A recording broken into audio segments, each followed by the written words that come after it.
What is going on, everyone? We are here with Menachem Fisher discussing current events with a Geuladic, messianic, people don't like that word, redemption outlook. That's going to be Michoel's job, to add that in. Okay. Yeah. So what do we got going on, Menachem? Let's talk about, you want to talk about the ceasefire? Let's talk about the ceasefire. We should discuss the latest hostage release. You want to talk about the ceasefire? Yeah, I think we should. The latest hostage release. Okay, my basic opinion of the ceasefire is I think stage one of the ceasefire I do think was a good thing. Which is what was stage one? Well, let's back up. I think to go back, I think overall it's totally minishing that Trump isn't president right now. I remember when Trump lost in 2020, I told my grandma, I said, like, I think it's worth it that Biden should win and Trump will win next time. I was like trying to like make peace of the fact that like, okay, it was so terrible that he lost, but you see now really minishing mind that Biden won. Then things went down. Israel had to go fight a war. They didn't have to listen so much to Biden. And then Trump came in and it was a better situation. Obviously, you have to be very careful. You have to make sure that we're doing what's in our interest and not just what's in America's interest. But overall, Trump has been a good president. He's been good with Iran. He's been good with the Lebanons, with ammunition, giving Israel ammunition, giving Israel weapons, which are needed still at the point. We still rely on America's weapons to a certain degree. It's been a pretty good situation. And Trump managed to... People think we rely on America's weapons. We don't rely on any of that. We rely on Hashem and Hashem only. Right, 100%. And if not for America's weapons, we'd probably be doing better off because we would have to rely more on Hashem and he would just make more miracles. But continue. Okay, that's definitely possible, yeah. But what Trump did do, let's just go back a little bit. What he did was essentially he got the entire world, which was pretty much isolating Israel, after the Qatar attack. I think it was mainly started after the attack on Qatar, which I think pretty much was within American coordination. It's pretty obvious. And basically, he managed to hit, to get the entire world to rally against a ceasefire that everybody could agree on. So he took the whole world, which was against Israel, and he pretty much said, "Okay, here, Israel's on the table. Let's put pressure on Hamas." And it worked to get the hostages released. But I think more than that, which is obviously extremely important for Israeli society, even though we did release a lot of murderers to get that happen, and it's a very scary thing to do, and it needs to be analyzed and addressed as well. But I think that's really underplaying it. Released a bunch of murderers. A lot of murderers, a lot of mass murderers, I should say. Hundreds, if not thousands, of the most evil people. It's important. I read a list of some of these terrorists, what they did. It's important. When you just say terrorist, that sounds pretty bad. But when you read what these people did, many of these terrorists went into Jewish homes with a knife and slit the necks of mother, father, children. These people were sent back home. Right next to the houses of the Jews that they killed. Right. They received a celebrity status. Some of them were banned. Some of them were deported to other places. Wow, what a terrible punishment. So they just went to a different Arab country where they're going to be treated like celebrities.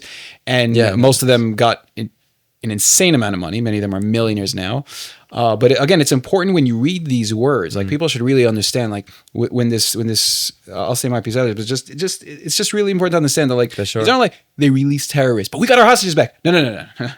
They released the most evil demons on the planet, who, with their bare hands and the biggest smile on their face, slit the heads of Jewish children off, and they were now sent back.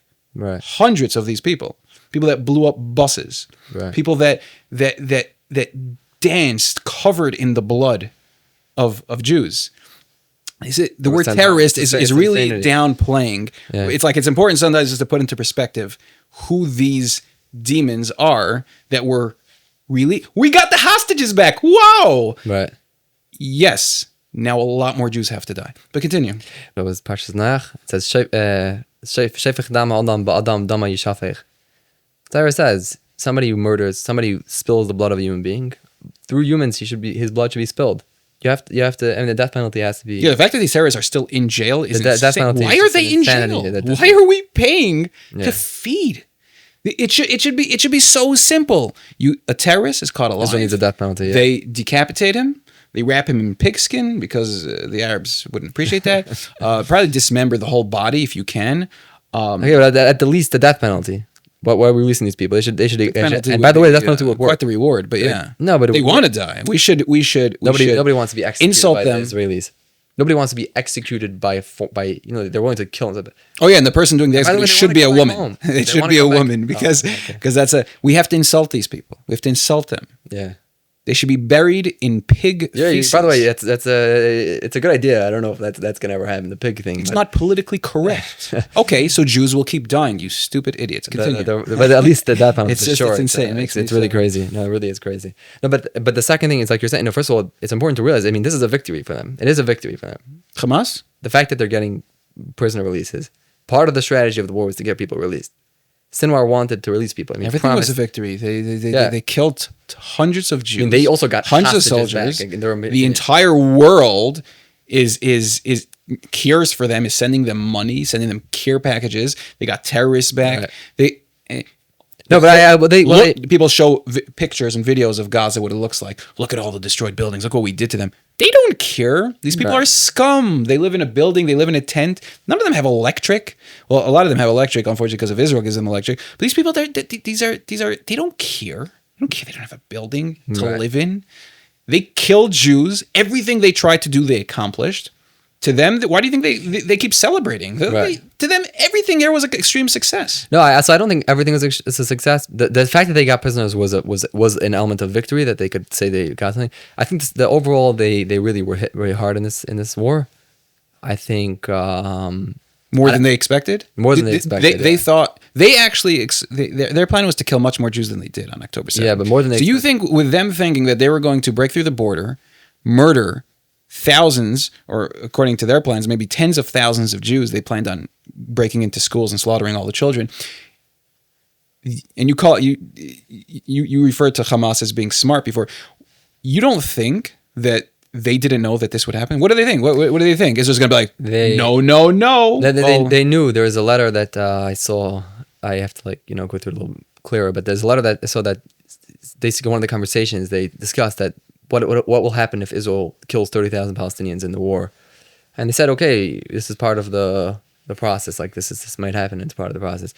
I think they knew that Israel would attack pretty intensely. They knew that. They didn't think Israel could fight a war for 2 years. That they didn't think. They knew how much tunnels they had. Israel didn't know to the extent that, they didn't have the intelligence. Israel did not have at all the intelligence. They're still finding tunnels. They have over 1,000, the latest thing I heard was 1,000 kilometers of tunnels. So they thought Israel could fight a war for a couple months. The international pressure. Why would they assume that it would have taken 2 years? I mean, if Israel did in any way the logical or competent thing, they would have just decimated Gaza. Yeah, but it wasn't. Day. No, but even if you decimate Gaza, finding tunnels and fighting tunnel war again, Israel. Why didn't you find the tunnels? Just drop tons and tons of bombs on everything. 300 kilometers down below, you can't have people popping up in tunnels in the middle of. It's still a scary thing. People popping up in tunnels. They still haven't found a lot of tunnels. It's a very scary war. America fought, in Vietnam with tunnels. It was a disaster. Fighting with tunnels is a big disaster. Israel happened to. It's a miracle how well. So Gaza gets electricity from Israel. Yeah. Okay. They can't breathe in those tunnels. They use fans to pump air into those tunnels. So why was there even a war? Why didn't Israel just turn off the electric? They have diesel. They have gas. They have generators. Okay, so Israel should just keep blowing everything up until they have no more generators. Okay, it's all very simple. I don't know. Simple. Okay, I'm not sure. They can't do that. I'm not sure it's so simple. I'm not sure it's so simple because you can't just blow everything up because you had hostages. First of all, there. Second of all, you still don't. It's not in Israel's interest to have that Palestinians more upset at Israel. So actually, Israel was somewhat successful in keep the enemies there and keep them happy. That's the no, not keep the enemy. Well, that is what Israel's doing. Well, you can't control. You can't be at war with 2 million people. You're never gonna be able to control that territory. It's always a strategy in insurgent warfare. You need to be some sort of alliance with the population. So it's in Israel's interest that the population wasn't starving because of Israel. I don't know if they were successful or not, but if the majority of the certain degree Israel was successful in having get rid of that population. It's not very complicated. It is. You blow them up until they flee. Yeah. They should have been pushed to the beaches. I don't think so. Been pushed to get on boats and flee for their lives. That's the only solution. Yeah, but first you can't do that today in modern warfare. You just can't. The world is just never going to let you do that. It's a genocide. You'll be isolated. It doesn't help. Israel can't do that. Israel still has an alliance with America. It needs that alliance. It needed that alliance with Iran. It needed that. It's just not. Also, I don't think it's strategical. You're not going to just kill 2 million people and you're just. That's the problem. Strategy. There shouldn't be a strategy. strategy. There should be a strategy. There should be trust in Hashem. Everything that is taking place. Yeah, but David HaMelech and Yeshua, trust in Hashem, they had military strategies. You need a strategy. Otherwise, you have. I mean, David HaMelech had his had family members kidnapped. I forgot the name of the city. He right. And what did he do? He invaded. He decimated them. He did decimate them. You're right. Decimated them. But it's still. I don't think. Okay, but I don't think that's the first thing we have to do in terms. He didn't make a ceasefire deal. To correct the mistakes we made. I don't think we have to do exactly what you're saying. I think there's a lot of things we could have done that would have been a lot better without just decimating people. But also, we could have fought like we fought, let's say, at the end of the war in Gideon's chariot. They could have done that during the whole war, and it was a mistake. The leadership of the IDF was not taking territory. For example, we weren't taking territory up until like 6 months ago. When in 6 months we were able to get 75% of the Gaza Strip. Up until then, we were just clearing. Seems like that was every bit of it was insane. There's a lot of I understand if you want to say, okay, carpet bombing is a little too intense. I mean, I think it should have been done, but there's a lot of violent reactions that should have been done to teach these people who the boss is. It's our country. Gaza's part of Eretz Yisroel. Is it? Like it's not part of Eretz Yisrael. Halachically? Why is it not part of Eretz Yisrael? I don't think it's part of. It's not Michoel and Shemitah. It's not. I don't think it is. I think that's just because it was never properly conquered by. It's halachically by Eretz Yisrael. It's in the Gvul. I didn't think so. Why would it not be? It's just this little square cut out in the corner. I thought because that's in the Gvul ends at the bottom. Much higher up, like even Ashkelon or something is the end. Ashkelon, Beersheba. I'm pretty sure Gaza is part of Eretz Yisrael. We can have it out. Put it up on the screen right now.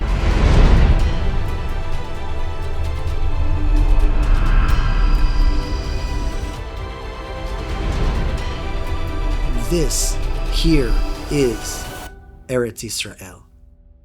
But the fact is, it was handled terribly. The ceasefire was terrible. When they released the hostages, I put on my like WhatsApp status that this is a really sad day, and people are like losing their minds. Oh, this is the happiest day. It's so nice to see the little sliver of light. And yes, as Jewish people, we should see the light. We should always see the good in everything. But as soon as we signed a ceasefire deal with them, yes, the releasing of the hostages was a little sliver of light, a very beautiful thing. Every life matters. But what about all the other lives? What about all the soldiers that died? What about all the people that will die now? Right. It's complicated. It's not complicated. It's not complicated. It is because the Gilad Shalit deal wasn't complicated. It was stupid. It was so stupid. No question. So we teach the Arabs, and the Gemara obviously talks about this. We know that all the halachic questions of hostage, what to do. If the Arabs take a hostage and they see what they get away with, we couldn't fight them because we were so scared about killing the hostages. We should never have had hostage taken from us because we should never have given them Gaza. We should never let them live in Gaza. It's mistake on top of mistake on top of mistake. So it's every mistake we just fix with another mistake. We say, okay, it's true. We shouldn't have given them Gaza. We know that now. Okay, we know that now. All of us knew that always. But we know that now. But now they have the hostages. So how are we going to fix that? By giving them everything that they want, releasing tons of terrorists, and letting October 7th happen again. And then when we're in that situation, we're going to do the exact same thing. Well, we can't bomb them. They have hostages. Right. It's a never-ending circle of weak stupidity. It's a lack of belief in God. It's a lack of belief in who we are, what our mission is, what our country is, and just basic strategy of destroying an enemy. This isn't like, in Germany and Japan, there was an ideology that America helped change. And, they changed the ideology, the Nazi ideology. They changed the ideology of Japan. And all that was very nice. You don't change that. There's no ideology with the Muslims. It's their religion. It's their belief. Everything that they are is they need to get rid of us in order for them to bring their Moshiach, in order for them to fulfill what they believe in. We're the problem. We're the other chosen son that is kind of getting in the way. Everything that they stand for is to get rid of us. You don't leave those people living in your country and say there's got to be another solution. There is no other solution. You push them up against the Egyptian border. You make a statement to the world. Egypt has, 24 hours to open their border and accept their brothers. If not, they just will live here until they get into boats. I don't know. You don't want to carpet bomb them? Fine. Push them into the smallest corner that they can, where they'll be forced to break through the border of Egypt for themselves or to get onto boats. But that's inhumane. So what's humane? To let them keep killing our people? I agree, we shouldn't do anything inhumane, but it's inhumane to let our enemy live amongst us and for us to keep dying. We need to put ourselves first. There's no good solution. It's true there's no good solution. So this is the best of the worst solutions. and it's the only solution that will work. But let's not do that. Let's just keep letting people die. Well, first of all, on the ceasefire again, I think there was, you can't compare it to the Gilad Shalit ceasefire because this war was fought still way, way better. I mean, again, Israel for the first time actually fought, the first time in a long time. And what happened with Hezbollah, what happened with Iran. I mean, there was a lot of guts that wars. How it was fought doesn't matter. It's how it ends what matters. Well, and it just ended the exact same way as Gilad Shalit. We gave in to what they wanted. We gave them their people. We didn't just release 1,000 terrorists for one hostage, and we didn't do it. What did we do that was different? Hamas agreed to the deal because we were in taking over Gaza City. They were really, really hurt. We hit their leadership in Qatar. That was pretty brave. I actually remember someone was saying this months and months ago that we might have to do that, and that might be the last way that will get Hamas on board. But once the leadership knows that they're a serious target, and Qatar knew that we have no problem attacking inside Qatar, Qatar, whatever they say today. But I think that Hamas really was hit really hard. I think we're still controlling 55% of Gaza. Oh, wow. What an achievement. No, but controlling 55% of this tiny little doesn't make a difference. The point dot in our tiny little country. It's not about the land. It's not so much about the land. The point is whether or not we had to withdraw entirely. We're still controlling the perimeter, which means we're still have a buffer zone between Gaza and Israel. And now that we don't have the hostages, we can fight in a lot safer way. And the third thing is, again, the Israeli public really needed the hostages back home. So you have to face that reality. The population in Israel wanted the hostages back home. I also want the hostages back home. But even if there was some sort of compromise on getting the hostages back home, it could be strategically it was worth it. So people say, you have to face that reality. There's the hostages, what the people want. No, but again, also, I think it's in our interest to have hostages home in terms of military fighting because you can't fight somebody if they're holding your hostages. You can't fight. How are you supposed to, if every time... Why were the hostages' lives more important than the soldiers' lives? Why did so many soldiers need to die to save a few hostages? I don't know, but you also don't want to be directly bombing. It's not like soldiers had to die. You want to be careful. If your son is in Gaza, somebody's son... That's exactly what they want. They took the hostages so that we can't attack them. We have to show them. If you're a soldier in Gaza and you know that there's a Jewish person in Gaza, when you're shooting, you're going to have to be careful where you're shooting. When you're dropping bombs, you have to be careful where you're dropping bombs. No, not really. If it was that's war, yours, you wouldn't be careful. You would have to be careful. That is war. Okay, I don't think war. I don't think you want to intentionally kill a hostage in any way, or by mistake even. You're not intentionally killing them. You are killing terrorists. And if a Jew, we know that when we send soldiers in, right, many die. That's what happens. That's a normal thing. Right. But we can send soldiers in and let them die, but we can't attack the Hamas in a way where the hostages might die. Why are their lives so much more important? Nobody protests, you can't send soldiers into Gaza. We might lose soldiers. Yes, we might, but that's war. And if they're hostages, they might die. Yes, that's war. It's the same answer. It's all about emotions, but they're hostages. Of course, everyone's busy saying, of course I want the hostages home. Of course we all want the hostages home. Everyone wants the hostages home. Whatever. It's nothing to do with that. But this is a war. They should have never been taken hostage to begin with. And they were taken hostage due to 1,000 stupid things that this government has done.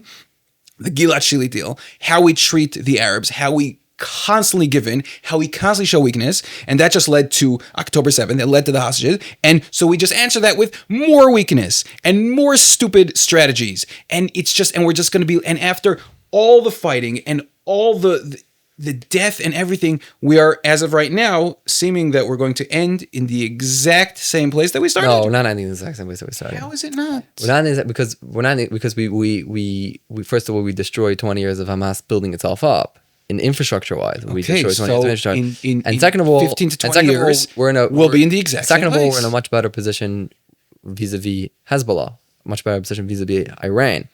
We at this point, we have no serious threat from Iran. We have no serious threat from... But they're all just going to build up and be in the... We're in a much better place vis-a-vis Yudav Shomron in terms of security. During this little war in Gaza, we managed to do so many other things that nobody seemed to really understand or pay attention to because... Do you agree or disagree that we're it's true. Right now, at the moment, they are hurt. They're on the floor. Yeah. They're injured. in 10, 15, 20 years, are we not dealing with the exact same Hamas, the exact same Hezbollah, the exact same Iran? It depends what happens. It does. It depends what happens. It depends if we finish the job. Phase one of the deal, I think, inherently was very good. When does phase 2 happen? Phase 2 happens when Hamas disarms. Oh, so that's going to happen. Hamas is going to lay down their weapons. It probably won't. How could that even be on the table? How could that ever have been part of the deal? This deal is based off of part of the deal is Hamas is going to lay down their arms. Well, again, what are you talking about? Phase 1 of the deal is the hostages came home. I think that was a good thing. It was a good thing because, again, whether or not this is 100% true or not true, but we pull out of Gaza, undo everything that we didn't pull out of Gaza. We pulled out of the last 20%, which we got in the last month. It was last month's accomplishment that we pulled out from last month and a half, 2 months. And how many soldiers had to die to do that? I don't know. And then you got to ask yourself, so they died for nothing. I don't know. They didn't die for nothing. They didn't die for nothing because because we got to here, we got the hostages home, and I do think it's very much in Israel's interest. So again, we keep going back to the same place. The hostages' lives again, it does make a difference. Everything. It does make a difference because we live in a democracy, and if the Israeli public is not going to be happy, all they're going to end up doing is voting for the most left-wing government that's going to get the hostages home, and then we'll have a ceasefire that will be a much weaker ceasefire, much more like Gilad Shalit. So it is in our interest to we have to make peace with a few different factors. You do have to consider the fact that whether or not it was strategic or not strategic, we do have to, also, America had to put a certain amount of pressure on Israel. And we have to deal with that reality as well, because we still don't want to live, we want to live in an economy that is connected to the world. We don't want to be isolated. We're out of time, but I just want to... Yeah, well, the last thing, so again, for phase 1, I think is overall decent.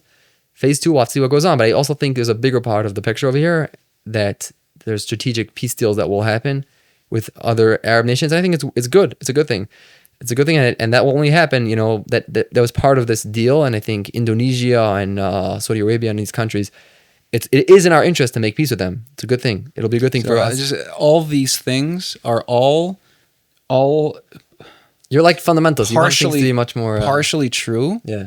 From a logical standpoint, a strategic standpoint, but they're all not true when it comes to believing in Hashem, and that is the ultimate problem here. It's all based around one thing. Mm-hmm. There is no belief in God. If you believe in God and you see the miracles that He has done, you put aside You should put aside strategy, really? Absolutely. Oh, yeah. At this point in time, you need to strategize. You have to strategize. Yeah, the strategy should be only one strategy. It should be destroy and decimate our enemies in a way that nobody will ever mess with us. Yes, but you that's from a Torah aspect, and that's also from a logical aspect. No, I agree. What are we supposed to kill 2 million Palestinians? Well, you know what? If we did, nobody would ever mess with us again. You have to be know violent. What? We probably should not mess with the Jews. 100%. They're a tiny little people, but they're brilliant, they're powerful, they're courageous, and you do not want to mess with them. And until we send that message, we're going to keep having the same nonsense. You have to be very violent, but you have to be violent. No, you have to be filled with love and peace. The exact opposite.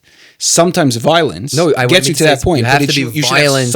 You have to have a violent reaction to it. Yeah, and I think Israel did. To have peace and love. To have that. But you also don't want to be. You don't want to be killing people intentionally that are not involved. Doesn't mean what the terrorists. The second October 7th happened. Yeah, we didn't do anything intentionally. There's nothing done intentionally. They intentionally murdered our people. We are reacting to that. If you come over to me. Yeah. And you throw a punch at me. And I happen to know some karate. So I block that punch, sock you right in the face. Right? Right. You say, wow, that was a terrible reaction. Why'd you punch me in the face? Like, well, you tried to punch me or you punched me. Right. So that's just it's just what happens. It's just what happens. You punch me in the face, you're gonna get punched. It doesn't matter if you're my brother, it doesn't matter if you're my father, my best friend. The knee-jerk reaction, a healthy reaction should be if someone's fist is coming towards my face, I try to punch them first. That's a normal, healthy thing. Anything less than that is stupid. You have these demons who live in our midst, and they openly state they want to kill us. They keep trying to kill us again and again and again and again, and we just keep saying, well, it's not the right strategy. Oh, it's not a right reaction. We shouldn't do this. Unpolitically correct. What about American weaponry? Enough with all that nonsense. Can you not see? There's two things on the table. God is performing miracles for us every moment of every single day here in Eretz Yisrael. That's number one. Number two is these evil people that surround us want to kill us. It is their religion. It is their being. It will never change. With both of those things, which are both logical things that every Jew should have, there is one solution. Decimate them to the point where they put their hands up and they say, we're out of here. We are sorry. We messed up. That's what David HaMelech did. That's what that is the only thing that has ever worked. When God is on our side, which he is right now, we are clearly leaving the exile. We are clearly entering the times of Geula. Hashem is performing miracles. We are back in the land. We have strength, but we are still unwilling to just do what's right because of a lack of trust, a lack of bitachon, just a weakness. Lack of confidence, a little bit lack of confidence. Yeah, but yeah. All right. All right, that's a wrap for today. Okay, let's go. We gotta go. Take care.